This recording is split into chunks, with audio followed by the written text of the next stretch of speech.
지혜를 구하자. 그리고 이제 판단하지 말자. 한 가지 혹시나 시간이 더 되면 이어서 이제 어떻게 판단하지 않고 우리가 용서할 것인지에 대해서 이제 말씀을 나눠보기를 원합니다. 우선 우리가 그 서로를 판단하지 말 것에 대해서는 모두가 명확히 알고 있습니다. 야고보서 4장 11절에서 12절 말씀을 한번 보시면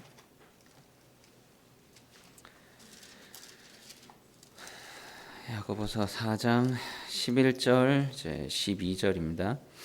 형제들아 서로 비방하지 말라. 형제를 비방하는 자나 형제를 판단하는 자는 곧 율법을 비방하고 율법을 판단하는 것이라. 내가 만일 율법을 판단하면 율법의 준행자가 아니요 재판관이로다. 입법자와 재판관은 오직 한 분이시니 능히 구원하기도 하시며 멸하기도 하시느니라. 너는 누구이기에 이웃을 판단하느냐. 그렇습니다.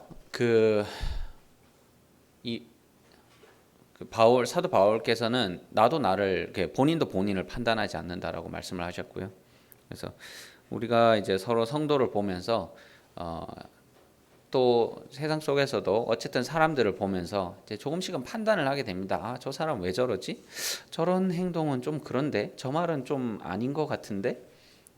근데 제가 겪은 일에 어떤 저희끼리는 뭐 이제 대화를 쓰다가 단어가 오늘 내가 너한테 당했지만은 그러니까 장난 비슷하게 네가 날 괴롭혔지만 내일은 내가 복수하겠어 이러면서 웃으면서 이렇게 웃으시잖아요, 그죠? 이 복수라는 단어를 그냥 우습게 사용하시잖아요.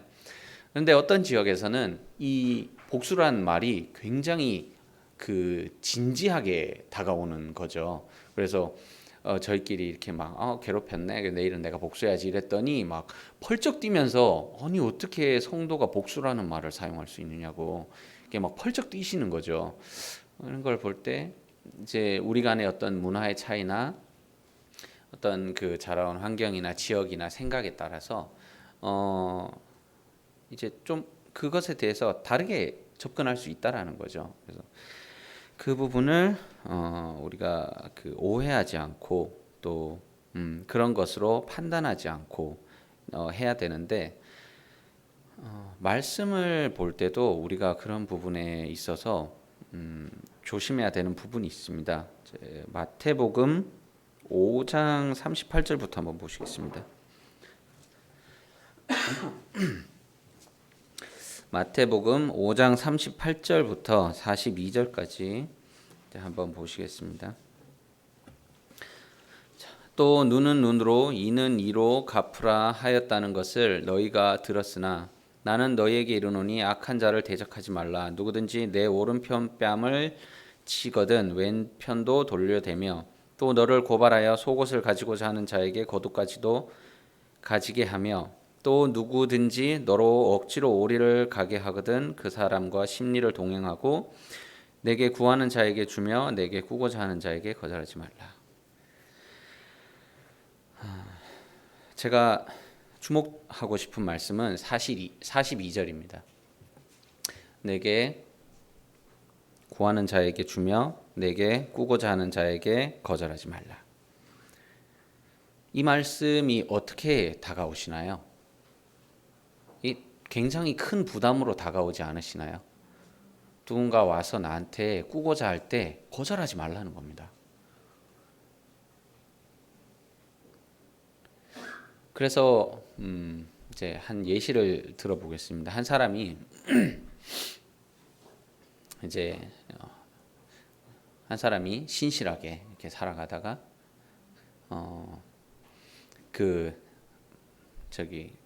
옆집에서 이웃이 돈을 빌려 달라고 하는 겁니다. 나 이번에 조금 어려운 일이 생겨서 갑자기 돈이 좀 필요한데 곧 갚아줄게. 나 한 80만 원만 빌려줘. 그래서 뭐 말씀에 이렇게 나와 있으니까 그래 빌려줘야지 하고 빌려줬습니다. 빌려줬는데 며칠 있다가 보니까 그 사람이 사라졌어요. 그리고 나서 그 동네에 도는 소문이 나도 그 사람한테 한 200만 원 빌려줬어. 그 사람 나한테도 빌려달라고 하던데? 그 사람 뭐야? 어떻게 된 거지? 하고 그 사람이 동네에 있는 사람들 이제 쭉 다니면서 돈을 싹 빌려서 도망가 버린 거죠. 그래서 그 신실했던 사람은 이제 충격을 받았습니다. 이게 뭐지? 왜 이렇게 일이 이렇게 돼버린 거지? 나는 하나님 말씀에 순종했고 순종한 대로 이렇게 빌려줬는데, 물론 이제 오해가 있었죠. 이제 우리는 말씀에 순종하는 게 중요한 것이지, 순종했다라고 해서 꼭 보상이 돌아오는 건 아닙니다. 우리는 어려서부터 순종하면은 아이고 잘했네, 우리 주영이 잘했네, 사탕 한 개 먹어라, 떡 한 개 먹어라, 이렇게 보상을 돌려줍니다. 순종에 대한. 그것은 이제 어디까지나 순종하는 것이 중요하다는 것을 알려주기 위해서, 그 때를 위해서 이제 그 보상을 주는 것이지, 순종을 했다고 해서 늘 보상이 돌아오는 건 아니죠. 하지만 기억 속에 몸이 그런 것들을 기억하고 바라게 되는 거죠.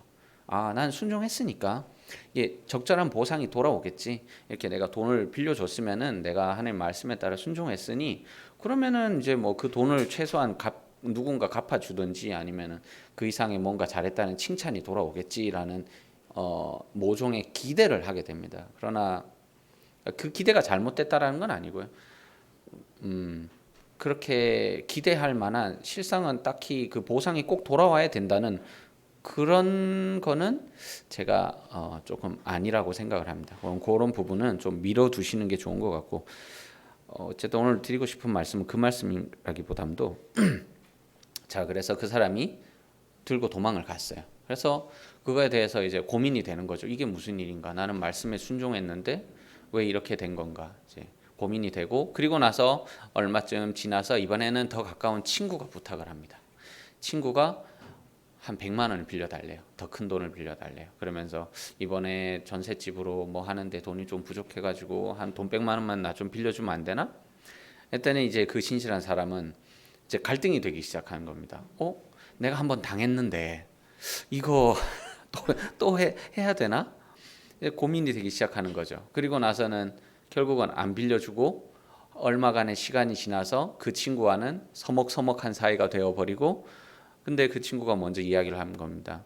내가 너한테 부담을 줬네. 그때 미안하다. 그 말을 들으니까 그 사람은 이제 더 혼란에 빠지는 거죠. 내가 빌려주지도 않았는데 이 친구는 나한테 미안하다고 하고, 이거는 또 도대체 무슨 일이지? 나한테 이 말씀 내가 어떻게 받아들이고 어떻게 해야 되는 걸까?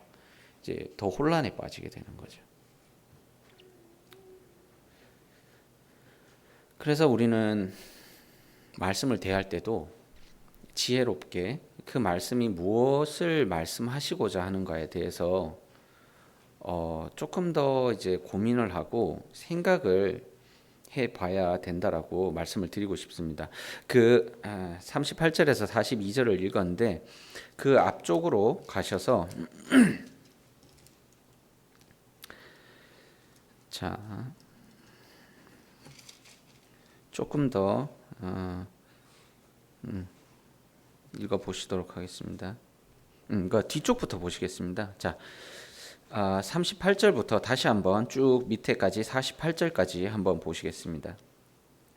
또 눈은 눈으로 이는 이로 갚으라 하였다는 것을 너희가 들었으나 나는 너희에게 이르노니 악한 자를 대적하지 말라. 누구든지 내 오른편 뺨을 치거든 왼편도 돌려대며 또 너를 고발하여 속옷을 가지고자 하는 자에게 겉옷까지도 가지게 하며 또 누구든지 너를 억지로 오리를 가게 하거든 그 사람과 심리를 동행하고 내게 구하는 자에게 주며 내게 꾸고자 하는 자에게 거절하지 말라. 또 내 이웃을 사랑하고 내 원수를 미워하라 하였다는 것을 너희가 들었으나 나는 너희에게 이르노니 너희 원수를 사랑하며 너희를 박해하는 자를 위하여 기도하라.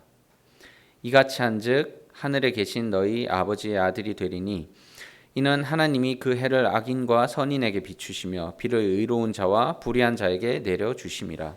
너희가 너희를 사랑하는 자를 사랑하면 무슨 사항이 있으리요? 세리도 이같이 아니하느냐? 또 너희가 너희 형제에게만 무난하면 남보다 더하는 것이 무엇이냐? 이방인들도 이같이 아니하느냐? 그러므로 하늘에 계신 너희 아버지의 온전하심과 같이 너희도 온전하라. 자, 이 말씀이 무엇을 말씀하는 것이냐면은, 자, 이게 하나님의 모습입니다. 이게 하나님의 모습이고 하나님께서 이렇게 하고 계십니다. 하나님께서 말씀하시기를 너희한테 잘하는 사람한테만 잘하면 너희가 나은 게 뭐냐? 세상 모든 사람들이 그 악한 자라도 너희한테 잘하는 사람에게는 본인에게 잘해주는 사람에게는 잘해준다. 그러나 그렇게 하지 말고 악한 자에게도 너희에게 악하게 대하는 자에게도 악하게 대하지 말고 너희에게 악하는 자에게 선으로 갚으라. 이렇게 말씀을 하시는 거죠. 이게 하나님의 모습이라고 말씀드린 이유는 저희가 죄인이지만 하나님께서 저희가 하나님을 대적했다라고 해서 하나님의 권위에 대적해서 하나님의 권위를 무시하고 내 마음대로 내 인생을 살고자 했다 할지라도 하나님께서 저희를 멸하지 않으시고 참으시고 기다리셨다가 계속해서 은혜를 베푸시고 하나님의 사랑을 보여주시고 그것을 위해서 또 예수님께서 십자가에 달리신 이런 일들을 기억하시라는 겁니다. 하나님께서는 악한 자에게 악으로 갚지 않으시고 선으로 갚으셨다는 거죠. 마태복음 5장에 나오는 내용은 이 내용입니다. 악한 자에게 악으로 갚지 말고 선하게 대해라. 하나님이 그러하셨던 것처럼. 그것이 온전한 것이라는 것. 그러면 이제 42절의 말씀을 다시 한번 생각해 보실 수가 있습니다. 자, 이렇게 읽어 보시면 됩니다. 악한 자가 네 원수가 너에게 구하더라도 거절하지 말고 네 원수가 와서 너에게 꾸고자 하더라도 거절하지 말아라. 이게 오히려 더 순종하기 어려운가요?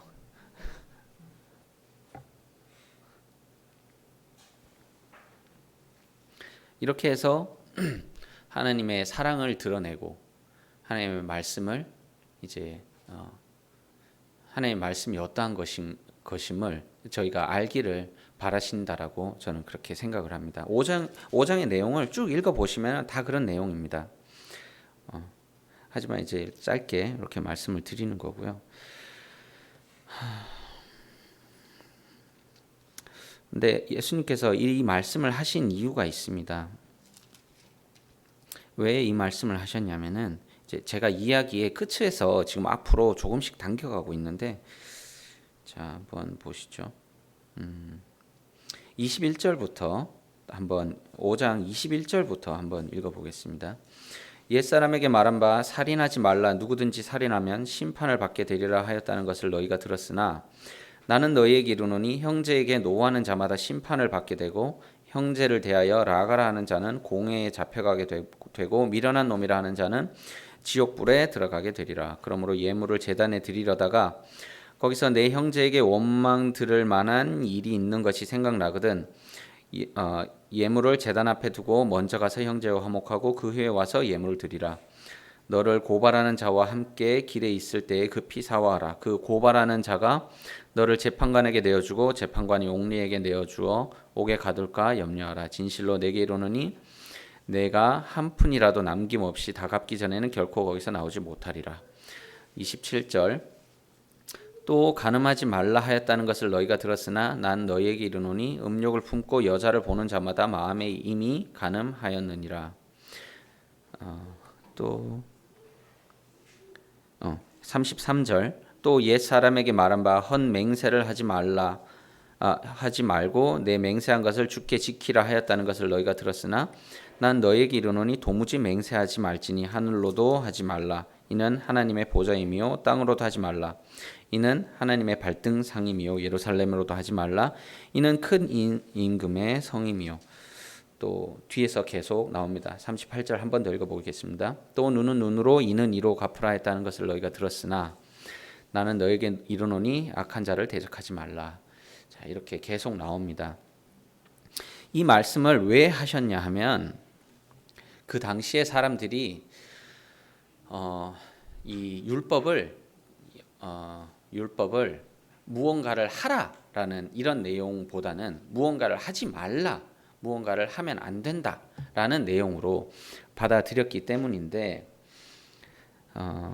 왜 그렇게 받아들였는지를 한번 유추를 해 보겠습니다. 레위기 23장 3절입니다.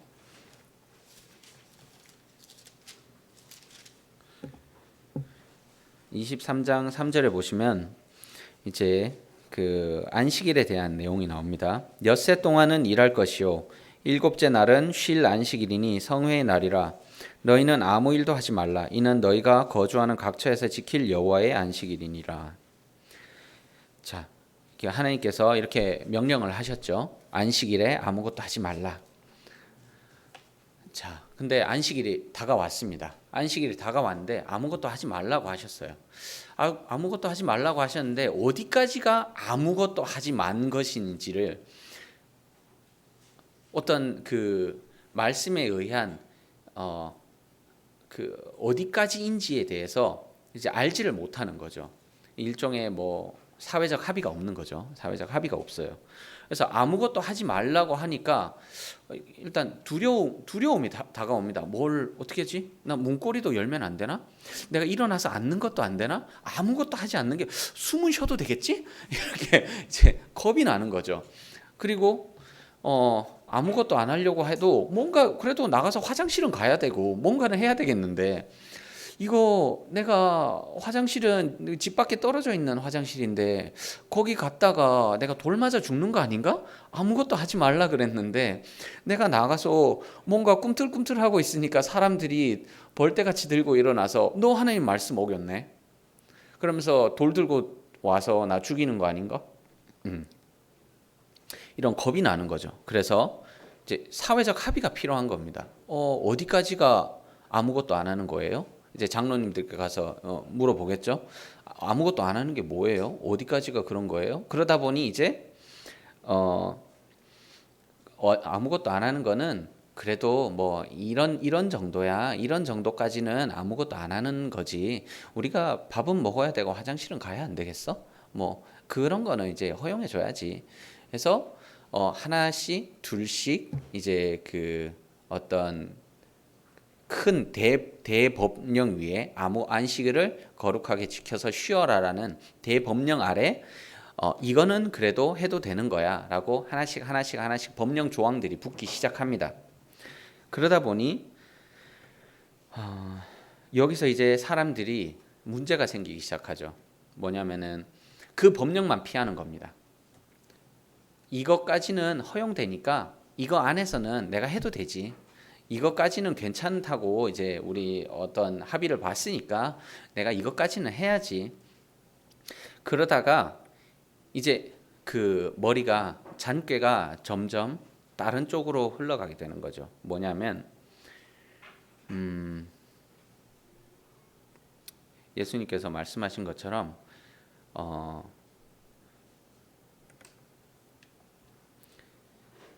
그 말씀의 취지를 벗어나는 행동을 하게 되는 겁니다. 점점 더 그 말씀의 그 취지를 벗어나는 왜곡된 행동을 하게 됩니다. 본질을 밀어내고 본질은 이 말씀을 하신 본질은 이것인데 너희가 이 안식일을 쉬면서 너희의 몸과 마음을 추스리고 하나님을 기억하면서 너희가 어디로부터 왔는지 너희가 이 휴식을 하고 안식을 하면서 너의 마음을 하나님께 돌려서 하나님께서 왜 이것을 주셨는지에 대해서 기억하라.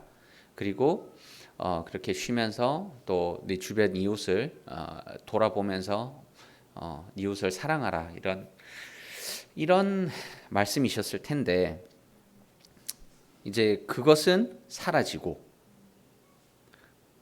이제 이 법령을 어떻게 하면은 어기지 않을 것인가에 대해서만 생각을 하게 되는 것이죠. 그래서 본질을 밀어내버리고 껍데기만 남은 거죠. 그러다 보니 이제 마태복음 5장과 같은 사태가 이제 나타나게 된 겁니다. 나는 사람을 죽이지 않았으니까. 나는 법을 어긴 게 아니지. 나는 간음하지 않았으니까. 실제로 그 행동이 일어나지 않았으니까. 나는 그렇게 한 것이 아니지. 그 말씀의 가장 깊은 곳에 있는 그 취지를 무시하고 그 취지를 지키기 그 취지에 대한 파생되어 나온 그 작은 일들에 대해서 그것만 지키고 혹은 그것에 저촉되지 않으면 나는 아무런 문제가 없다라고 그 당시에 사람들이 이제 주장을 한 거죠. 주장을 하고 그렇게 삶을 사니까 예수님께서 그 말씀 그 레위기에 나와 있는 그 말씀 그런 십계명 그것의 깊은 취지를 생각을 해봐라. 그 말씀의 취지가 무엇인가? 왜 그 말씀을 하셨는가?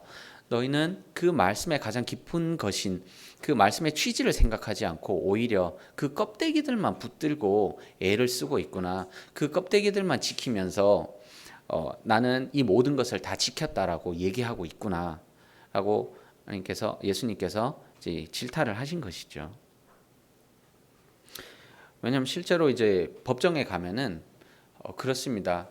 당신은 실정법인 이것을 어겼기 때문에 이 법을 어긴 것에 따라서 이제 처벌을 받습니다라고 얘기를 하지만 그런 실정법이 없을 경우에는 누가 봐도 명백히 이것은 잘못한 것인데 법이 없기 때문에 처벌을 못하는 것이죠. 네, 그런 부분들이 있는데 그 당시에도 그렇고 지금도 그렇고 사람들은 똑같이 그런 것들을 이용하는 것이죠. 이제 그 장로들의 어떤 규례나 어떤 그런 그 당시에 있던 이스라엘의 어떤 그 지켜야 할 것들에 대해서 교묘하게 피해 나가는 것입니다. 그렇게 교묘하게 피해 나가면서 나는 하나님의 말씀을 지켰어. 내가 이런 일들을 했지만 그거는 법에 없는 내용이잖아. 나는 지켰어. 그리고 나는 하나님을 사랑해. 나는 일주일에 2번씩 금식하고 11조도 드리고 나는 모든 것을 거기에 적혀 있는 모든 것을 다 지키고 있어. 하지만 이웃을 사랑하지는 않는 것이죠.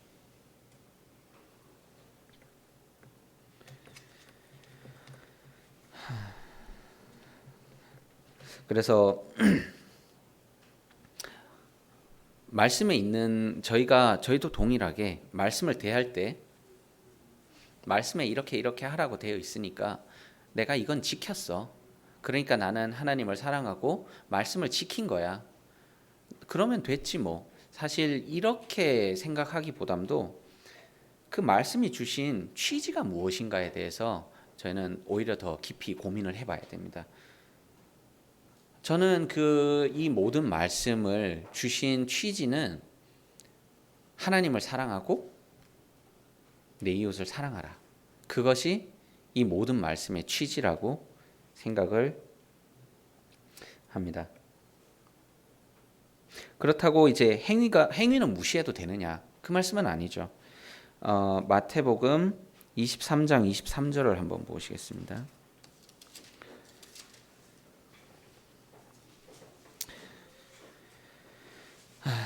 화 있을진저 외식하는 서기관들과 바리새인들이여 너희가 박하와 회양과 근처의 11조 들이되 율법에 더 중한 바 정의와 긍휼과 믿음은 버렸도다.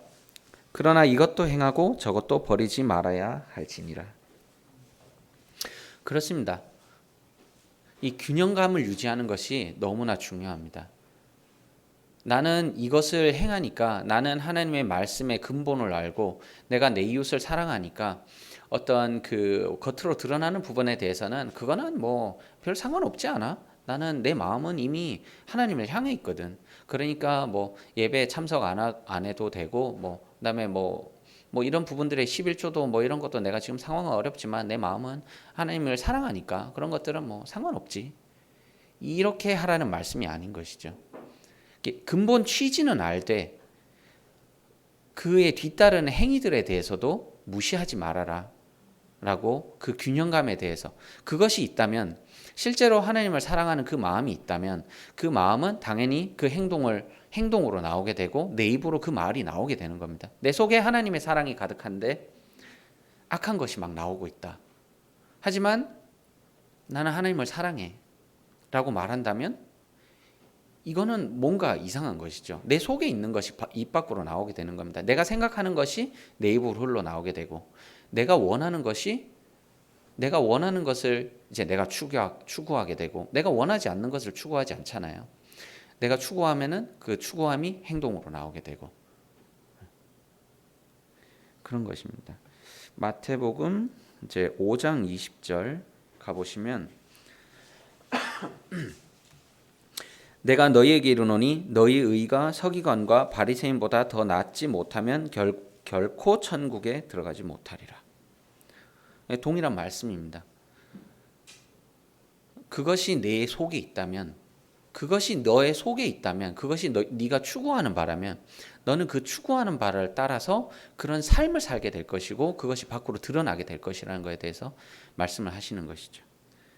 그러니까 우리가 말씀을 제대로 이해하고 이 말씀에 주신 취지에 대해서 정확하게 이해하는 것도 중요하지만, 그렇다고 해서 나는 이것을 이해했으니까 나머지 것에 대해서는 관심이 없어, 나는 하지 않을 거야, 이건 왜냐하면 본질이 중요하고 그에 따르는 것들은 중요하지 않으니까 라고 이야기할 수 없다라는 것이죠. 본질도 중요하고 그에 따르는 것들도 중요하다라고 말씀을 드리는 것이죠. 물론 본질을 이해하지 못하고 껍데기만 행하면은 외식하는 자라는 그런 비난을 받게 된다는 것은 이제 유의하셔야 될 부분입니다. 그래서 본질을 이해하는 것이 중요하고, 그 뒤따르는 행위도 본질을 우리가 이해한다면 따라가는 것이죠. 자, 그렇다면은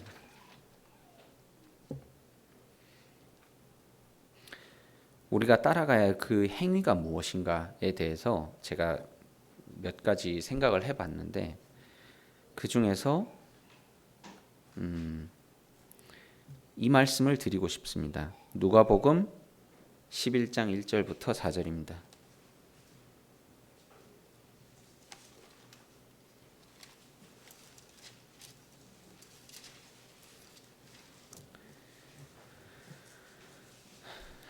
누가복음 11장 1절부터 4절입니다.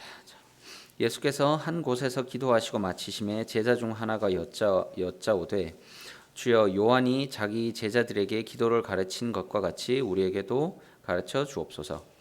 예수께서 이르시되, 너희는 기도할 때에 이렇게 하라. 아버지여, 이름이 거룩히 여김을 받으시오며 나라가 임하시오며 우리에게 날마다 일용할 양식을 주시옵고, 우리가 우리에게 죄 지은 모든 사람을 용서하오니 우리 죄도 사하여 주시옵고 우리를 시험에 들게 하지 마옵소서 하라. 4절입니다. 다시 한번 읽어보겠습니다. 우리가 우리에게 죄 지은 모든 사람을 용서하오니 우리 죄도 사하여 주시옵고 우리를 시험에 들게 하지 마시옵소서 하라. 우리가 따라가야 할 것은 용서하는 것이라고 생각을 합니다. 우리가 이제 행해야 될 것은 사랑과 더불어 용서하는 것. 용서가 참 쉽지 않습니다. 용서가 참 쉽지 않고, 하지만은 예수님께서는 실제로 용서를 하셨습니다. 엄청나게 용서를 하셨죠. 용서를 하셨고, 짧게 말씀을 드리면은 이 성경은 하나님을 드러내고 하나님의 성품을 드러냅니다. 하나님의 성품을 드러낸다는 것은 이제 하나님께서 실제로 이렇게 행하신다는 말씀인 거고, 하나님께서 이렇게 하라 말라라고 하신 것들은 본인이, 그러니까 하나님께서도 그렇게 하고 하지 않는다라는 말씀입니다. 그러니까 용서하라라고 하셨다는 것은 예수님께서도 용서하시고 하나님께서 용서하신다는 말씀입니다.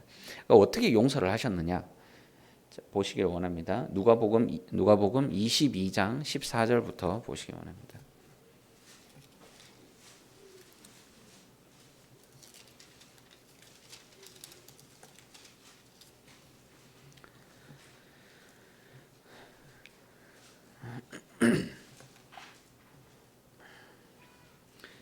자, 22장 14절부터 34절입니다. 제가 빠르게 한번 읽어보겠습니다. 때가 이르매 예수께서 사도들과 함께 앉으사 이르시되, 내가 고난을 받기 전에 너희와 함께 이 유월절 먹기를 원하였노라. 내가 너희에게 이르노니 이 유월절이 하나님의 나라에서 이루기까지 다시 먹지 아니하리라 하시고, 이에 잔을 받으사 감사 기도하시고 이르시되, 이것을 갖다가 너희끼리 나누라. 내가 너희에게 이르노니 내가 이제부터 하나님의 나라가 임할 때까지 포도나무에서 난 것을 다시 마시지 아니하리라 하시고, 또 떡을 가져 감사 기도하시고 떼어 그들에게 주시며 이르시되 이것은 너희를 위하여 주는 내 몸이라 너희가 이를 행하여 나를 기념하라 하시고 저녁 먹은 후에 잔도 그와 같이 하여 이르시되 이 잔은 내 피로 세우는 새 언약이니 곧 너희를 위하여 붓는 것이라. 그러나 보라 나를 파는 자의 손이 나와 함께 상위에 있도다. 인자는 이미 작정된 대로 가거니와 그를 파는 그 사람에게는 화가 있으리로다 하시니 그들이 서로 묻되 우리 중에서 이 일을 행할 자가 누구일까 하더라. 또 그들 사이에 그 중에 누가 크냐 하는 다툼이 난지라. 자, 이 24절과 23절 사이에는 갭이 없습니다. 그 사이 바로 이어지는 겁니다. 그 상위에서 그 떡 먹는 상위에서 바로 이야기가 나온 겁니다. 또 그들 사이에 그중 누가 크냐 하는 다툼이 난지라. 예수께서 이르시되 이방인의 임금들은 그들을 주관하며 그 집권자들은 은인이라 칭함을 받으나 너희는 그렇지 않을지니 너희 중엔 큰 자는 젊은 자와 같고 다스린 자는 섬기는 자와 같을지니라. 앉아서 먹는 자가 크냐 섬기는 자가 크냐 앉아서 먹는 자가 아니냐. 그러나 나는 섬기는 자로 너희 중에 있노라. 너희는 나의 모든 시험 중에 항상 나와 함께한 자들인즉 네 아버지께서 나라를 내게 맡기신 것 같이 나도 너희에게 맡겨 너희로 내 나라에 있어 내 상에서 먹고 마시며 또는 보좌에 앉아 이스라엘 12지파를 다스리게 하려 하노라. 31절 시몬아 시몬아 보라 사탄이 너희를 밀 까부르듯 하려고 요구하였으나 그러나 내가 너를 위하여 내 믿음이 떨어지지 않기를 기도하였노니 너는 돌이킨 후에 이미 알고 계신 거예요. 내 형제를 굳게 하라. 그가 말하되 주여 내가 주와 함께 오게도 죽는 데에도 가기를 각오하였나이다. 이르시되 베드로야 내가 내게 말하노니 오늘 닭 울기 전에 내가 3번 나를 모른다고 부인하리라 하시니라. 자, 이 6월절 상 위에서 굉장히 많은 일들이 벌어지고 있습니다. 누가 배신할 건지에 대해서 누군가 나를 배신할 건지에 대해서 예수님께서 말씀하셨고 그랬더니 제자들이 누가 배신을 우리 중에 과연 누가 왜 배신을 이렇게 수근수근 하다가 이야기가 어떻게 흘러갔는지 근데 우리 중에 제일 큰 자는 누구야? 그 상위에서 그 예수님께서 곧 돌아가실 그 마지막 만찬 그 상위에서 근데 우리 중에 제일 큰 자는 누구지? 라고 싸우는 거죠. 제자들끼리. 투닥투닥 하고 있으니까 예수님께서 찬찬히 들으시다가 아니야. 너희 중에 제일 너희를 섬기는 자가 큰 자지 라고 이렇게 말씀을 하고 계셨죠. 그러다가 이제 그 시몬을 딱 지목하시면서 시몬아 네가 날 배신할 거야. 네가 날 모른다고 할 거야. 하지만 너 돌이키고 나서 다른 사람들을 굳게 해야 돼. 이렇게 또 부탁을 하시죠. 그러니까 이제 베드로는 아유 예수님 제가 그럴 리가 있겠습니까? 전 예수님과 함께 죽을 거예요. 얘기를 하지만 이제 요런 내용입니다. 요런 내용이 일어났는데 예수님께서 그럼 어떻게 하셨느냐? 자, 나를 파는 자의 손이 나와 함께 상위에 있도다. 인자는 작정된 대로 가거니와 그를 파는 그 사람에게는 화가 있으리로다 하시니. 자, 예수님께서 뭐라고 말씀하셨습니까? 유다를 지목하면서 너 왜 나 배신해? 이렇게 화내셨나요? 아니죠. 어떻게 네가 날 배신할 수가 있어? 내가 행하는 모든 일들을 보고 우리가 함께 고난을 통과하고 우리가 3년 동안 동고동락하면서 이 많은 일들을 해왔는데 너 어떻게 날 배신할 수 있어? 하면서 버럭 화를 내시나요? 아니죠. 인자는 작정된 대로 가거니와 그래 나는 내가 가야 될 길을 가는 거야. 내가 가야 할 길을 원래 예정된 대로 가는 거야. 하지만 참 너는 어떡하냐 이렇게 말씀하신 거죠. 너는 정말 나지 않는 게 차라리 낫지 않았겠냐. 넌 참 어떻게 해야 되겠냐. 이렇게 안타까워하신 거잖아요. 이 배신자 이러면서 화를 내신 게 아니고 용서하시고 안타까워하신 거죠. 넌 정말 어떻게 너 어떡하지?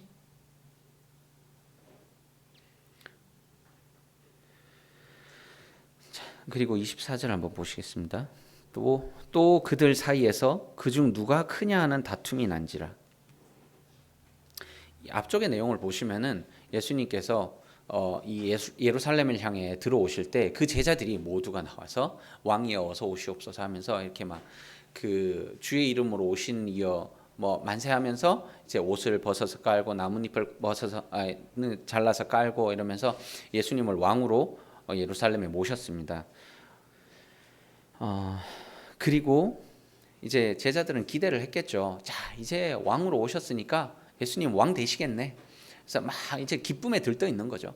기쁨에 들떠서 이제 곧 그 사이에 또 예수님께서 성전 앞에서 계속 가르치셨죠. 하나님 나라에 대해서 가르치시고, 그러니까 하나님의 나라가 곧 이 땅에 오겠구나. 예수님께서 하나님 나라의 왕이 되시면은 우리가 한 자리 하겠네.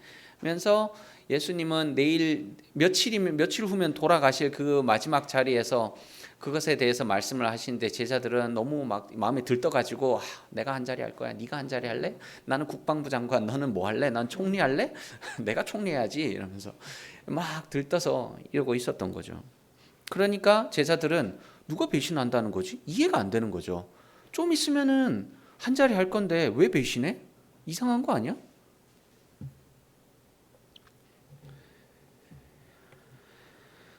이런 모습을 보면서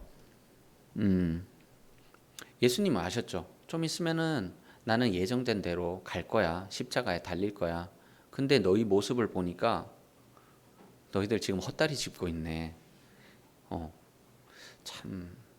그러면 그 자리에서 예수님께서 화를 내셨나요? 아니죠.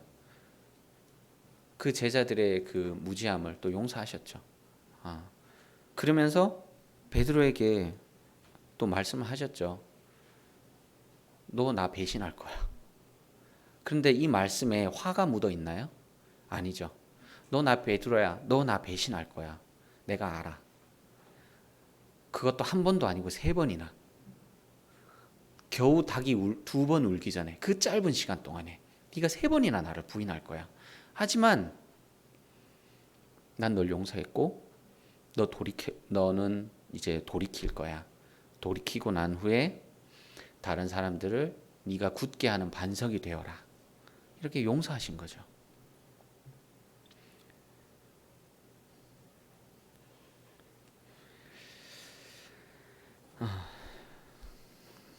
예수님께서는 물론 이제 그 제자들이 어떤 죽음을 맞이하게 되고 어떤 삶을 살다가 어떻게 예수님을 증거하고 살아가게 될 것에 대해서 알고 계셨죠.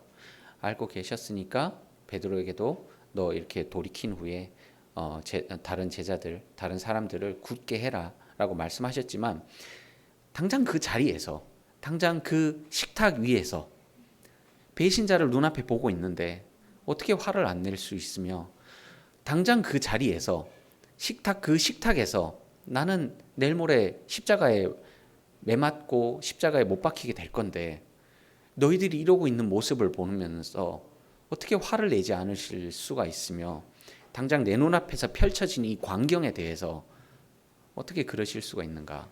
이제 용서하신 거죠. 용서하시고 받아들이신 거죠.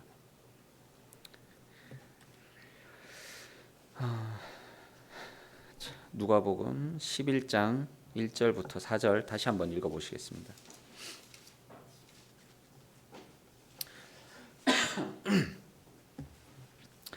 (11장 1절부터 4절입니다) 예수께서 한 곳에서 기도하시고 마치심에 제자 중 하나가 여짜오되 주여 요한이 자기 제자들에게 기도를 가르친 것과 같이 우리에게도 가르쳐 주옵소서. 예수께서 이르시되 너희는 기도할 때에 이렇게 하라. 아버지여 이름이 거룩히 여김을 받으시오며 나라가 임하시오며 우리에게 날마다 일용할 양식을 주시옵고 우리가 우리에게 죄 지은 모든 사람을 용서하오니 우리 죄도 사하여 주시옵고 우리를 시험에 들게 하지 마시옵소서 하라. 이 내용입니다.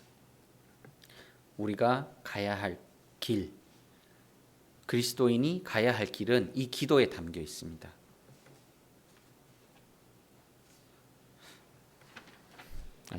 처음으로 돌아가서 어, 우리는 이제 말씀을 대할 때 말씀의 가장 근본되는 취지는 제가 적어놨는데 마태복음 22장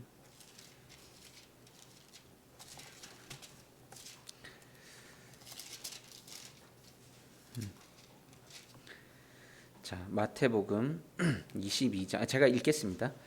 마태복음 22장 36절부터 40절 사이에 자, 그 중에 한 율법사가 예수를 시험하여 묻되 선생님, 율법 중에서 어느 계명이 크니까? 이 사람은 이렇게 물어보는 거죠. 우리는 계명을 잘 지키고 있고 가장 큰 계명이 무엇인지 그 계명 밑에 그 계명을 기준으로 해서 다른 계명들을 우리가 정립해서 조직을 짜서 우리가 지켜나갈 테니 가장 큰 계명이 뭔지 한번 알려봐 주세요. 그러면은 우리가 그 계명에 따라서 계명들을 조율해서 우리가 지킬 겁니다. 계명에 대해서 말씀드렸죠. 그러니까 안식을 거룩하게 지키라 했더니 그걸 지키기 위한 그 밑에 하부 조항들을 쭉 만들어 놓는 겁니다. 가장 큰 계명이 그럼 뭐냐? 우리가 그거에 따라서 한번 조직을 해보겠다 이렇게 얘기를 하는 거죠. 그랬더니 예수님께서 하신 말씀이 예수께서 이르시되 내 마음을 다하고 목숨을 다하고 뜻을 다하여 주 너의 하나님을 사랑하라 하셨으니 이것이 크고 첫째 되는 계명이요 둘째도 그와 같으니 내 이웃을 내 자신과 같이 사랑하라 하셨으니 이 두 계명이 온 율법과 선지자의 강령이니라. 예수님께서 이렇게 말씀하십니다. 사랑하라. 하나님 사랑하고 하나님 사랑하는 것만큼 네 이웃을 사랑해라. 그렇게 말씀을 하시는 것이죠. 그게 가장 큰 계명이다. 그것에 따라서 이제 살으라 라고 말씀을 하시는 겁니다. 이것이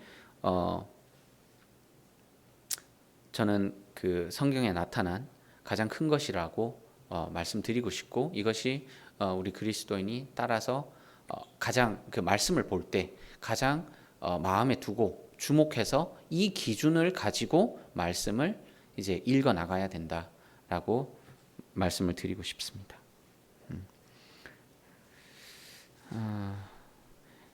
이제 요약을 드리겠습니다. 말씀을 읽으실 때 우리가 어떤 기준점이 없으면은 이제 그 법률을 말씀에서 법률을 찾고자 하는 그런 행동을 주로 하게 됩니다. 왜냐하면 나는 하나님을 사랑하고 예수님을 사랑하고 예수님의 말씀에 순종하고 싶기 때문에 예수님께서 뭘 하라고 하셨고 뭘 하지 말라고 하셨는지에 대해서 법을 찾게 됩니다. 율법을 찾게 되죠. 말씀을 읽을 때. 그 율법을 보면서 이건 할 일이구나 이건 하지 말 일이구나 하면서 마음속에 율법을 하나씩 둘씩 쌓아가게 됩니다. 그렇게 쌓아가는 것으로 남들을 판단하기 시작합니다. 이거는 하지 말라고 한 일인데 저 사람 왜 하지? 저 성도는 하나님을 사랑하지 않는 거 아닌가? 이제 판단을 시작하는 것이죠. 그렇다고 율법을 쌓지 말라라는 말씀도 아닙니다. 그런 것들을 마음에 새기는 것 중요합니다. 하지만 그 율법이 가장 말하는 바 그것이 어디서부터 왔는가 그것에 대해서 본질이 무엇인가에 대해서 저희가 생각하기를 원하고 또한 그 본질을 내가 알고 있으니 다른 것들은 부차적인 거고 어떻게 보면 구차한 거야 라고 말할 것이 아니라 그 또한 중요하다라는 것에 대해서 예수님께서 또 말씀하셨고 왜냐하면 내 속에 그 본질이 있다면 그 본질에 의해서 행동이 나올 것이기 때문에 하지만 본질을 버리고 행동만 행하게 되면 바리새인 같은 외식하는 자가 되고 본질만 취하게 되고 본질만 취하고 행동을 버리게 되면 그 행동이 그 행동을 사람들이 보면서 저 사람이 정말 속에 그것이 있는지 저 사람이 속에 그것이 있다면 그것이 왜 나오지 않는지에 대해서 내가 하루 종일 말씀을 보는데 왜 내 입에서 말씀에 대한 간증이 나오지 않고 내가 본 말씀에 대한 이야기가 나오지 않는지 왜 하루 종일 주식 이야기하고 왜 하루 종일 뉴스 본 이야기하고 그러는지에 대해서 이제 생각해 보게 되겠죠. 내 속에 가득 차 있는 것이 입 밖으로 나오는 것입니다. 그리고 그런 모습을 보면서 우리가 성도들을 판단하지 말고 위에서 기도하고 저 형제가, 저 자매가 지금 어떤 일들과 어떤 어려움 때문에 지금은 저러하지만 저 형제와 저 자매를 통해서 하나님께서 이루실 큰 일이 있음을 우리가 기대하고 바라면서 그 형제와 자매가 그곳에까지 나아갈 수 있도록 기도해주고 도와주고 밀어주고 끌어주면서 하나님께서 그 형제와 자매를 향해서 가진 그 일들을 이루어 나가실 수 있도록 사랑으로 도와주는 것, 그것이 또 중요하다라고 말씀을 드리면서 이제 이렇게 말씀을 맺도록 하겠습니다. 감사합니다.